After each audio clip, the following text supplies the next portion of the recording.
दोस्तों, जैसा कि आप जानते हैं, इस सृष्टि का निर्माण भगवान शिव की इच्छा मात्र से ही हुआ है। अतः इनकी भक्ति करने वाले व्यक्ति को संसार की सभी वस्तुएं प्राप्त हो सकती हैं। शिव जी अपने भक्तों की समस्त मनोकामनाएं पूरी कर देते हैं।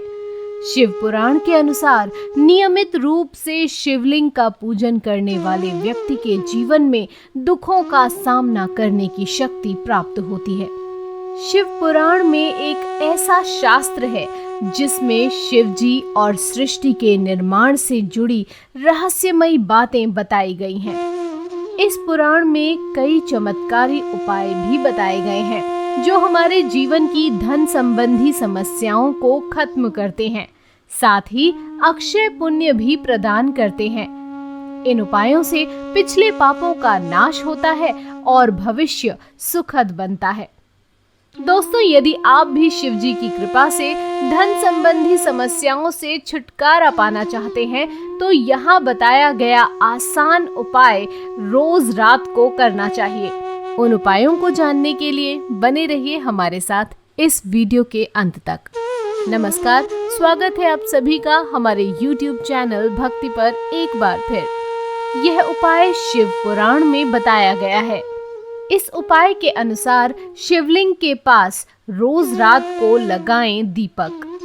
दोस्तों, पुराने समय से ही कई ऐसी परंपराएं प्रचलित हैं जिनका पालन करने पर व्यक्ति को सभी सुखों की प्राप्ति होती है। इन प्रथाओं का पालन न करने पर कई समस्याओं का सामना करना पड़ता है।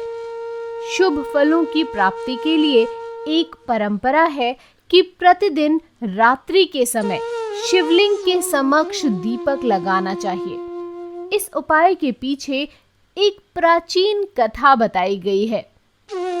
इस कथा के अनुसार प्राचीन काल में गुणनिधि नामक व्यक्ति बहुत गरीब था और वह भोजन की खोज में लगा हुआ था। इस खोज में रात हो गई और वह एक शिव मंदिर में पहुंच गया। गुणनिधि ने सोचा कि उसे रात्रि विश्राम इसी मंदिर में कर लेना चाहिए।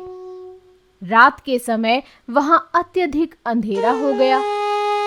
इस अंधकार को दूर करने के लिए उसने शिव मंदिर में अपनी कमीज जलाई थी। रात्रि के समय भगवान शिव के समक्ष प्रकाश करने के फलस्वरूप उस व्यक्ति को अगले जन्म में देवताओं के कोषाध्यक्ष कुबेर देव का पद प्राप्त हुआ। इस कथा के अनुसार ही शाम के समय शिव मंदिर में दीपक लगाने वाले व्यक्ति को अपार धन संपत्ति एवं ऐश्वर्य की प्राप्ति होती है।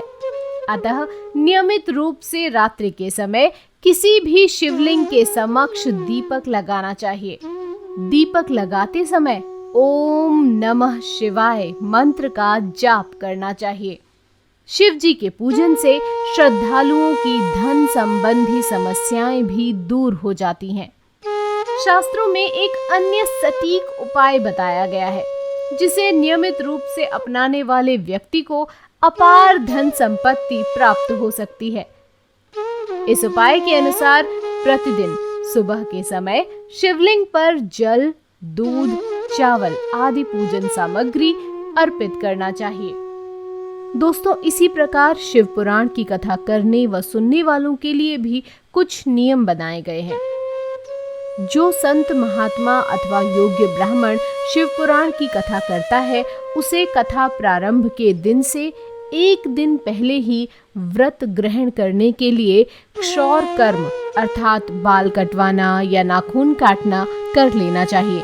कथा शुरू होने से लेकर अंत तक क्षौर कर्म नहीं करना चाहिए। गरिष्ठ अन्न अर्थात देर से पचने वाला अन्न जैसे दाल, जला हुआ भोजन, मसूर तथा बासी अन्न खाकर शिव पुराण नहीं सुननी चाहिए। जो लोग भक्तिपूर्वक शिव पुराण की कथा सुनना चाहते हैं उन्हें सबसे पहले वक्ता अर्थात कथा कहने वाले से दीक्षा ग्रहण करनी चाहिए। दीक्षा लेने के बाद ब्रह्मचर्य का पालन करना, भूमि पर सोना, पत्तल में खाना और प्रतिदिन कथा समाप्त होने पर ही भोजन करना चाहिए। शिव पुराण कथा का व्रत लेने वाले पुरुष को प्रतिदिन एक ही बार हविष पात्र अर्थात जौ, तिल व चावल का भोजन करना चाहिए। जिसने कथा सुनने का व्रत ले रखा हो उसे प्याज, लहसुन, हींग, गाजर, मादक वस्तु आदि का त्याग कर देना चाहिए। कथा का व्रत लेने वाले को काम व क्रोध से बचना चाहिए। ब्राह्मणों व साधु संतों की निंदा भी नहीं करनी चाहिए। गरीब, रोगी, पापी, भाग्यहीन तथा संतान रहित पुरुष को शिव पुराण की कथा जरूर सुननी चाहिए। शिव पुराण कथा समाप्त होने पर उत्सव मनाना चाहिए। इस दिन भगवान शिव की पूजा के साथ साथ पुराण की भी पूजा करनी चाहिए। साथ ही कथा वाचक की भी पूजा कर उन्हें दान दक्षिणा देकर संतुष्ट करना चाहिए। कथा सुनने आए ब्राह्मणों का सत्कार कर उन्हें भी दान दक्षिणा देनी चाहिए। कथा सुनने से मिलने वाले फल की प्राप्ति के लिए 11 ब्राह्मणों को मधु अर्थात शहद मिश्रित खीर का भोजन कराएं और उन्हें दक्षिणा दे। यदि शक्ति हो तो 3 तोले सोने का एक सिंहासन बनवाएं और उस पर विधि पूर्वक शिव पुराण की पोथी स्थापित करें। इसकी पूजा कर योग्य आचार्य को वस्त्र आभूषण सहित वह पोथी उन्हें समर्पित कर दें। तो दोस्तों, ये थे कुछ नियम जिनका पालन यदि आप करते हैं तो आपका घर सुख, समृद्धि, धन धान्य से फलीभूत रहेगा। तो दोस्तों, धन लाभ के लिए रोज करें शिव पुराण में बताए गए यह आसान उपाय और वीडियो को लाइक करें, शेयर करें और चैनल को सब्सक्राइब करें। धन्यवाद।